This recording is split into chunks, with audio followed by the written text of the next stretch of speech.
할렐루야! 2025년 12월 19일 금요일 아침입니다. 성도들에게 찾아가는 말씀, 오늘은 사사기 13장의 말씀을 함께 묵상합니다. 저에게는 어린 시절부터 어디를 가든 늘 따라붙던 수식어가 하나 있었습니다. 바로 목사 아들이라는 말이었습니다. 이 말은 저에게 보이지 않는 제약처럼 느껴졌습니다. 친구들이 아무렇지 않게 하는 말과 행동 앞에서 저는 늘 한 번 더 멈춰서 생각해야 했고, 남들이 다 가는 자리에서도 조심해야 했습니다. 무엇을 하든 늘 너는 다르다라는 시선이 따라왔습니다. 어렸을 때는 그게 참 싫었습니다. 왜 나는 마음껏 해도 되는 것이 이렇게 적을까? 왜 나는 늘 조심해야 할까? 왜 내 삶에는 이렇게 선이 많은 걸까라는 생각이 저를 늘 힘들게 했습니다. 같은 나이의 아이들이 자유롭게 웃고 떠드는 모습을 보면서 저는 내가 선택하지도 않은 것 때문에 삶이 제한된 것 같아 억울했습니다. 그래서 부담이었고 벗어나고 싶은 굴레였던 것 같습니다. 그런데 시간이 지나고 제 삶을 돌아볼 수 있는 나이에 들어서게 되었을 때 비로소 보이기 시작했습니다. 그때는 답답하게만 느껴졌던 그 제한들이 사실 나를 붙들어주는 울타리였다라는 것을 말입니다. 넘어가지 않아도 되는 선을 미리 알려주었고, 돌아오지 않아도 되는 길을 애초에 걷지 않게 해주었습니다. 그 제한 속에서 저는 무엇이 중요한지를 배웠고, 무엇을 선택하며 살아야 하는지를 조금씩 배워왔습니다. 지금의 저는 우연히 만들어진 사람이 아닙니다. 나를 답답하게 만들었던 시간들, 이해되지 않았던 제약들, 그 모든 과정을 통해 지금의 제가 형성되었습니다. 그래서 지금은 이렇게 고백하게 됩니다. 그때는 알지 못했지만 하나님은 그 모든 제한을 통해 나를 지키고 계셨다라고 말입니다. 오늘 본문 사사기 13장에서도 하나님이 한 사람의 삶을 여러 가지로 제한하시는 장면이 나옵니다. 우리가 너무나도 잘 아는 삼손의 이야기입니다. 우리는 삼손을 떠올리면 자연스럽게 강한 힘, 압도적인 능력, 블레셋을 무너뜨리는 영웅의 모습을 먼저 떠올립니다. 그래서 이 이야기도 그런 영웅의 등장에서 시작될 것이라 기대하게 됩니다. 그러나 성경은 우리가 기대하는 방식으로 이야기하지 않습니다. 여느 영웅 이야기와는 다르게 능력의 약속이나 위대한 업적으로 시작되지 않고 오히려 이 아이의 삶은 구별될 것이다 라는 선언으로 시작됩니다. 삼손은 태어나기 전부터 나실인으로 구별됩니다. 포도주를 마시지 말라는 명령, 부정한 것을 먹지 말라는 명령, 머리에 삭도를 대지 말라는 명령이 먼저 주어집니다. 하나님은 힘을 주시기 전에, 사명을 말씀하시기 전에 먼저 삶의 테두리를 정하십니다. 삼손의 시대에는 특별히 어두운 시대였습니다. 이스라엘은 다시 여호와 앞에서 악을 행했고 블레셋의 압제 아래에 놓여 있었습니다. 물론 이스라엘의 행복 가운데에는 어두운 시대가 참 많이 있었지만 이번에는 좀 달랐습니다. 백성의 부르짖음이 기록되지 않았습니다. 회개의 기도도 없었다라는 것입니다. 하지만 그럼에도 불구하고 하나님은 일하십니다. 그것도 큰 외침이나 극적인 장면으로가 아니라 한 가정의 일상 속에서 한 생명의 삶을 제한하시는 것으로 시작하십니다. 바로 여기서 한 가지 질문이 생깁니다.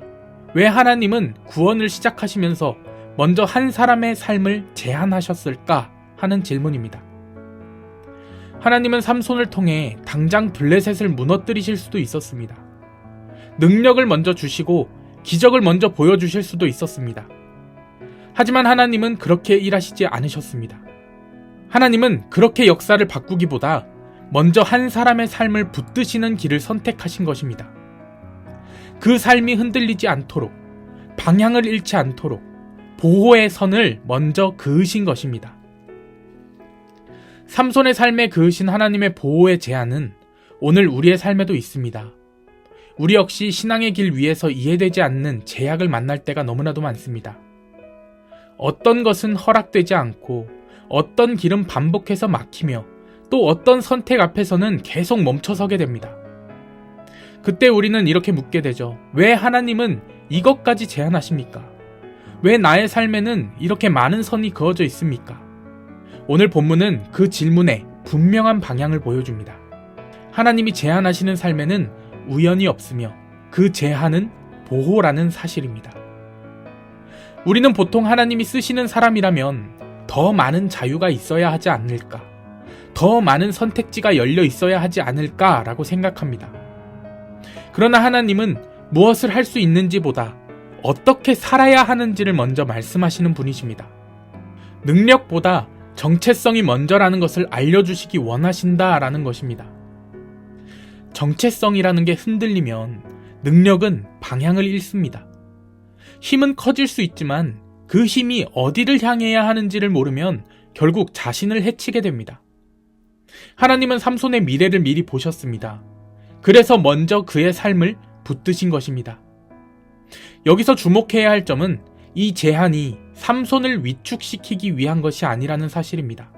나시린의 규례는 삼손을 남들과 다르게 보이게 하기 위한 장식이 아니라 그가 누구에게 속한 사람인지를 잊지 않게 하기 위한 표식이었습니다. 하나님은 삼손이 세상 속에서 길을 잃지 않도록 그의 삶에 분명한 선을 두신 것입니다. 삼손의 아버지인 마노아의 반응도 의미심장합니다. 그는 여호와의 사자에게 12절에서 이렇게 묻습니다. 다 함께 12절 말씀 읽겠습니다.